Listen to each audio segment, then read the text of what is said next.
میرا جی کی نظموں سے لوگوں کو ہمیشہ یہ شکایت رہی ہے کہ ہماری سمجھ میں نہیں آتی، اور شاعر نے پڑھنے والوں کا خیال ہی نہیں رکھا۔ لیکن ذاتی زندگی میں میرا جی دوستوں کو خوش رکھنے کے سخت قائل تھے۔ ایک طرح سے دیکھیے تو انہوں نے اپنی زندگی ہی دوستوں کے تفنن طبع کی خاطر لٹا دی۔ یہ 1939 کی بات ہے کہ میں گرمیوں کی چھٹی میں الہ آباد سے گھر آیا۔ میں نے ان دنوں ادب، خاص طور سے اردو ادب پڑھنا بالکل چھوڑ دیا تھا۔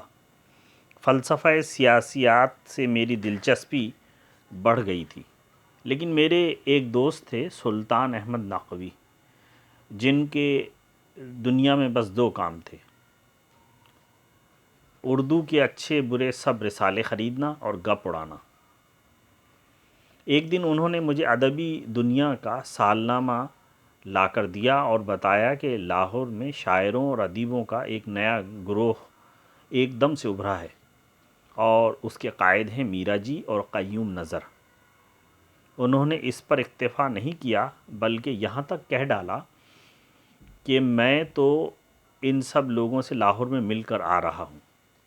میرا جی کا نقشہ انہوں نے اس طرح کھینچا: 7-8 زبانوں کے ماہر ہیں، کسی کالج میں انگریزی پڑھاتے ہیں، دوہرا بدن، گندمی رنگ، کندھوں پر زلفیں چھوڑے ہوئے، گردن میں مالا، زد ریشم کا ڈھیلا ڈھالا کرتا زیب تن، دن کو پڑھاتے ہیں، شام کو شعر و سخن کی محفلیں جماتے ہیں، وغیرہ وغیرہ۔ غرض انہوں نے اچھی خاصی عود شنکر کی تصویر پیش کی۔ خیر، میں نے رسالہ پڑھ کے دیکھا تو نظم و نثر دونوں میں ذہنی اور جذباتی تازگی نظر آئی۔ اس دن سے میں ادبی دنیا باقاعدہ پڑھنے لگا۔ کچھ تو میرا جی کی ذاتی جاذبیت کی وجہ سے، اور 2-4 نظموں کے ان تجزیوں کی وجہ سے جو وہ ہر مہینے پیش کیا کرتے تھے۔ ان تجزیوں میں جو بات سب سے نمایاں رہتی تھی، اور وہ یہ کہ ایک نئی ادبی تحریک اور احساس کا ایک نیا انداز پیدا ہو رہا ہے۔ شاعروں کی تعریف میں تو میرا جی ضرور مبالغہ برتتے تھے، لیکن اصل کوشش ان کی یہ رہتی تھی کہ نئے رجحانات اور اسالیب کو سمجھیں اور سمجھائیں۔ بعض شاعروں کو انہوں نے اپنی تعریفوں سے بگاڑا بھی، لیکن چاہتے وہ یہی تھے کہ شاعر اپنی صلاحیتوں کا صحیح اندازہ لگائیں اور ان کی نشو و نما بالکل نامیاتی طریقے سے ہو۔ پھر وہ اردو ادیبوں کو یہ بھی بتاتے رہتے تھے کہ اردو کے علاوہ دنیا کی دوسری زبانوں میں بھی کچھ لکھا گیا ہے۔ مغرب کے شاعروں کو میرا جی نے چاہے ٹھیک سمجھا ہو چاہے غلط، لیکن انہوں نے ہمارے نئے ادیبوں میں ذہنی تجسس ضرور پیدا کیا۔ یہی وجہ تھی کہ ادب سے سنجیدہ دلچسپی رکھنے والے نوجوان ہر مہینے ادبی دنیا کے انتظار میں رہتے تھے، اور میں تو ان دنوں اپنی ادبی کامیابی کی معراج یہ سمجھتا تھا کہ میرا افسانہ ادبی دنیا میں چھپ جائے۔ لیکن مجھ سے افسانہ لکھا ہی نہ جاتا تھا۔ آخر خدا خدا کر کے ایک افسانہ ہوا تو میں نے فوراً میرا جی کو بھیجا، لیکن اس زمانے میں افسانہ چھپواتے ہوئے ڈر یہ لگتا تھا کہ گھر والے کیا کہیں گے، اس لیے میں نے شرط لگائی کہ افسانہ فرضی نام سے شائع ہو۔ ہفتے بھر میرا جی کا خشک سا جواب آیا، بالکل دفتری زبان میں، کہ صاحب ہم فرضی نام سے کوئی چیز نہیں چھاپتے۔ مجھے افسانے کی واپسی نے کوئی تکلیف نہیں پہنچائی، لیکن یہ سمجھ میں نہیں آیا کہ جو شخص لمبے لمبے بال رکھتا ہو وہ ایسا سرکاری قسم کا خط کیسے لکھ سکتا ہے۔ خیر، میں نے افسانہ ادھر ادھر ڈال دیا۔ اس عرصے میں نیا ادب شائع ہونے لگا تھا، اور اس سے بھی نئے ادیبوں کا ایک گروہ متعلق تھا۔ 3 مہینے بعد میں نے افسانہ اس رسالے کو بھیج دیا۔ وہاں صدائے برناخواست کا مضمون رہا۔ 3 مہینے اور گزرے تو میں نے سوچا کہ میرا نام چھپ ہی گیا تو کون سی قیامت آ جائے گی، لہٰذا میں نے افسانہ پھر میرا جی کی خدمت میں روانہ کیا۔ اب کہ ادھر سے بھی رسید نہ آئی، اور میں یہی سوچتا رہ گیا کہ میرے افسانے میں آخر ایسی کیا خرابی تھی۔ آخر ایک دن اچانک میرا جی کا کارڈ ملا. انہوں نے بس 3-4 جملے لکھے تھے کہ افسانہ فلاں مہینے میں چھپے گا، مجھے بہت پسند آیا ہے وغیرہ. یوں بات تو ذرا سی تھی، لیکن آخر میرا جی کا سرٹیفکیٹ تھا.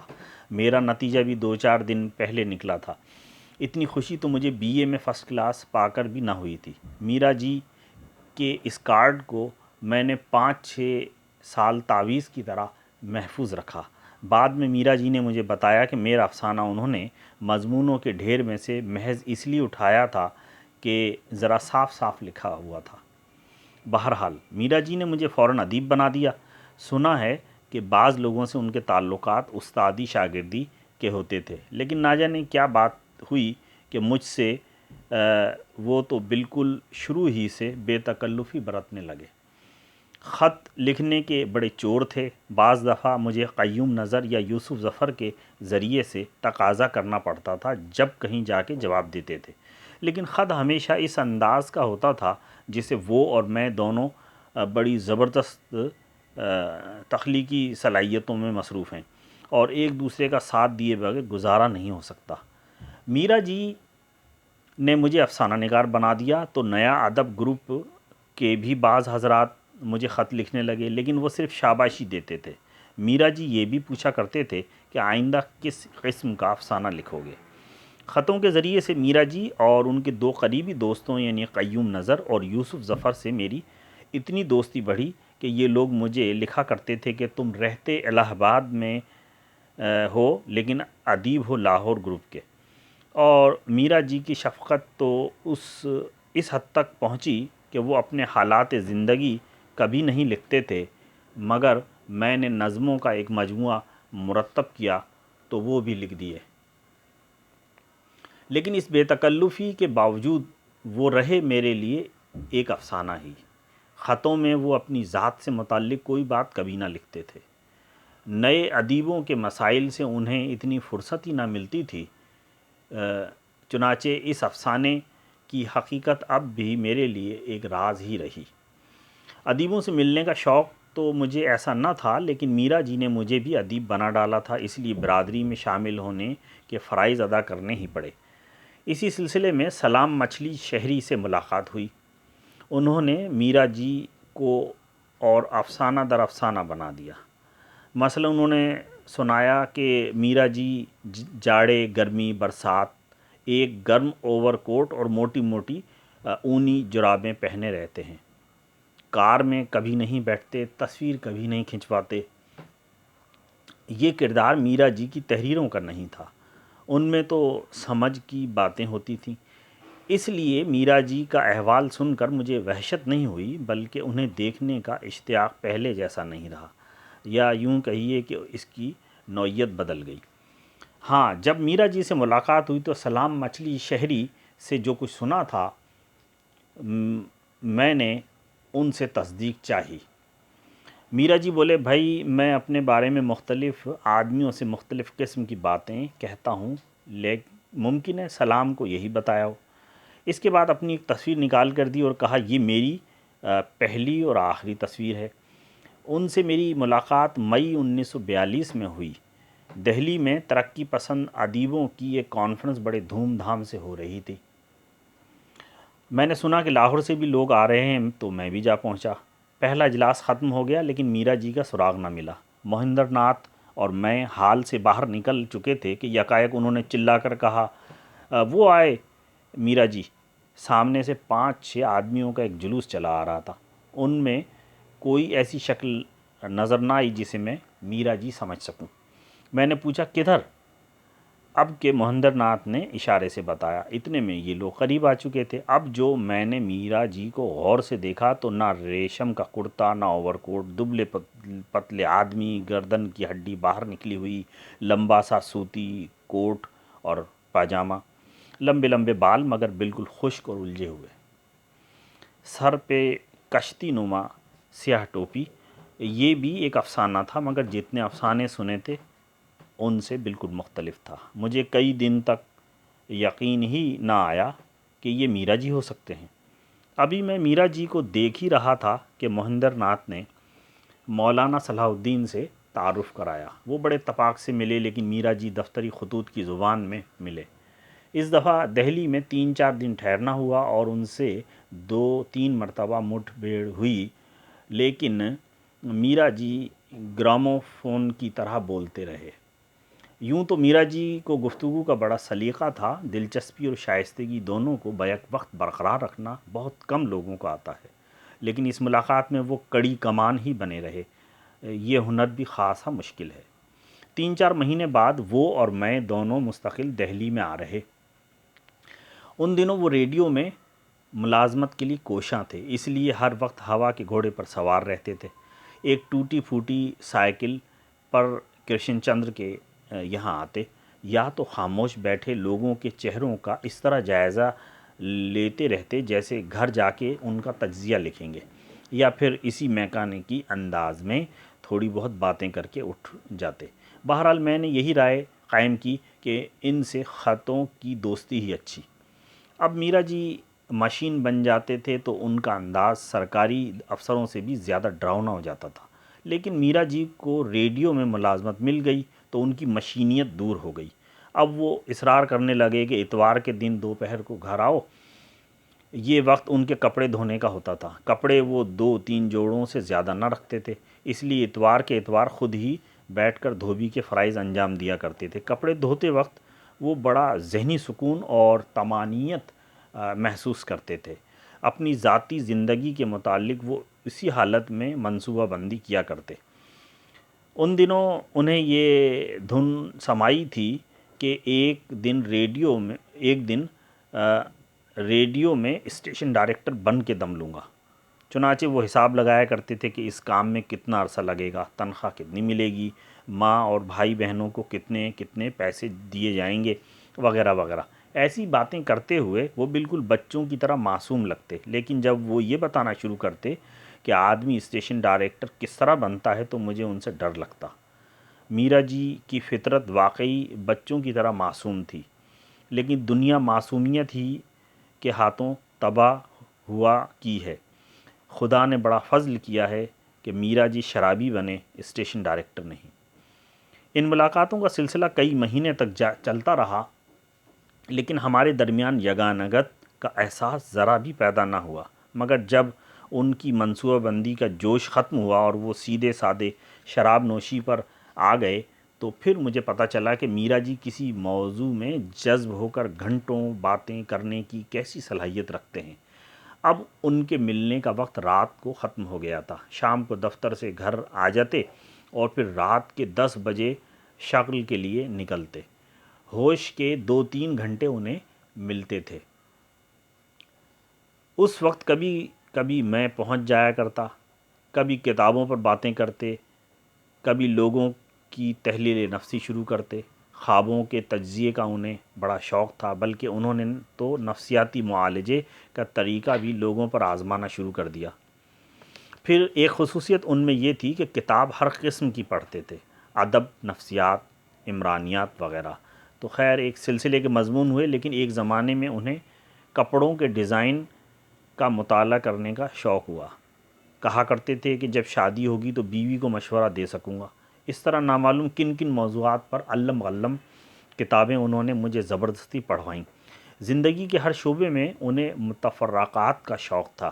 اسی سلسلے میں انہوں نے پان بنانا سیکھا تھا، بلکہ اپنے مخصوص ہنر کے ساتھ ساتھ اس فن میں بھی 2-4 نئے طریقے ایجاد کیے تھے، اور اس میں حال یہ تھا کہ چاہے ان کی باتیں بھول جاؤں لیکن ان کا پان نہیں بھول سکتا۔ 10 منٹ میں تو ان کا ایک پان بنتا تھا۔ بیچارے اپنے لیے پانوں کا ایک پلندہ لے کے چلتے تھے، لیکن ان کے سارے پان تبرک ہو کے بٹ جاتے تھے۔ ان کے جاننے والوں نے ان کی شراب نوشی کے قصے بیان کیے ہیں، لیکن مجھے حسرت رہی کہ میرا جی کو نشے کی حالت میں دیکھوں۔ مجھ سے تو وہ یہ کہا کرتے تھے کہ شراب میں پیتا ہوں، لیکن اصل میں شرابی تم ہو۔ غالباً اپنا امتیاز برقرار رکھنے کے لیے وہ ہمیشہ ہوش کی باتیں ہی کرتے تھے۔